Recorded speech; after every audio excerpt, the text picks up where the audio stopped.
Today, we have award-winning author, Khalil, with her picture book, The Night Before Eid. Aya, introduce us to your book. I am the author of The Night Before Eid, and it recently came out. It's illustrated by the amazing Russian Khairaya, and it's an intergenerational story about this little kid here. His name is Zain, and he's just really excited to bake with his grandma, Teta, who is visiting him from Egypt. For those who aren't familiar, what is Eid?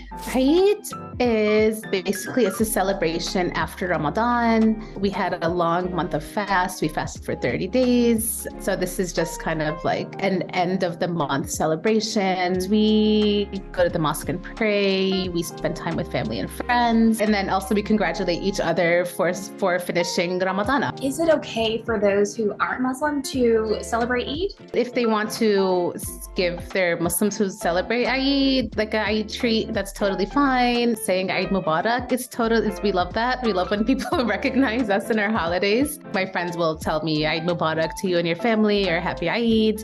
Yeah, it's totally fine. So the traditions in the book, are they based on things your family does, or is it an accumulation of different popular traditions? It is a lot of what my family does, and also just Egyptian tradition, and also just Muslim tradition also around the world. So henna is a big thing. A lot of just Muslim countries around the world will do henna on their hands to celebrate Eid.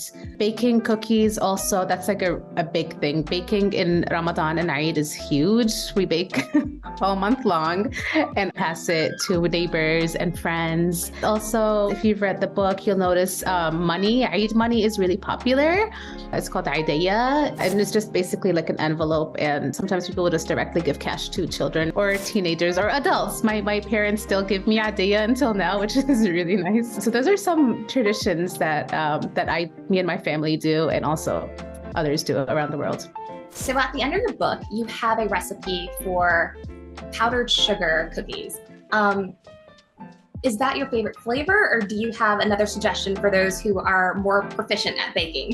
This is like really traditional, and it was passed down to me from my own grandma. So it's a special, I guess, recipe, but there is kind of a hack if people don't want to try it. I tried this with my kids recently because I wanted to get it for pictures. I just got little Nilla wafers, the little cookies, and I just put powdered sugar on them so they look like Eid cookies, but it takes 2 seconds. So if you don't have time to do that, that is kind of like an easy hack. But if you want to try it out, the recipe is right here, and it's not terribly hard. It's a fun process, and it's really fun, especially at the end when you drench it in powdered sugar.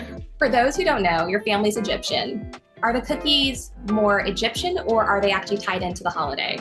There are different variations of the cookies throughout the Muslim countries around the world. So these ones in particular, the kahk al-Eid that Egyptians use, it's slightly different because it is drenched in powdered sugar. There are other variations where they don't even use powdered sugar, so maybe it's called ma'moul, but they're filled with dates. So the Egyptian ones, I guess they do stand out because of the powdered sugar, but Egyptians also use like honey and nuts.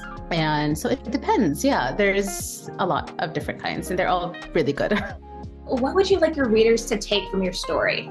I just want them to feel, I guess, a lot of things after they read it, whether it's just feeling happy because of the grandma and Zain. They worked hard making these cookies, and I think it was just really satisfying in the end when Zain finally shares it with his classmates. I just want them to, I guess, appreciate all the hard work that went into the cookies, and the intergenerational love is just there. I mean, Zain obviously had missed his grandma, and he was so excited to be back, and they just have this like nice intimate moment, especially at the very end. It's probably my favorite spread when they're just sitting down and they're sipping on shay tea and they share the cookie, and they're just saying, you know, this is the best Eid ever. And it's just such a beautiful moment. A lot of people tell me that it's so emotional, even adults. My friends have read it and they said, this is so beautiful. It reminds me of me and my grandma when we were little and we used to bake. So I really hope that it's filled with emotion when it's being read.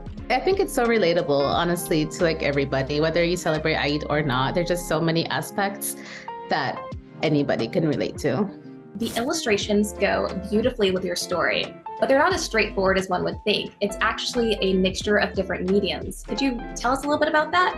It's honestly incredible, and it goes so well with the story because there's so many layers in the story and also layers in the cookies. The illustrations for this book were done in mixed media, including acrylic, oil, ink, spray paint, crayon, and pencil on watercolor paper. So she's used a lot of things, and it's just really, really fun. You can tell like the spray painted parts. This is also spray painted part. You can see the little specks of spray paint, so that's cool. It adds some layers to the book. So it's just like layers and layers and layers. So everything about this book, I guess, is filled with layers. Well, they are wonderful layers, and I had a wonderful time speaking to you. Thank you for coming on today. Thank you. I really enjoyed it. Thank you so much for having me.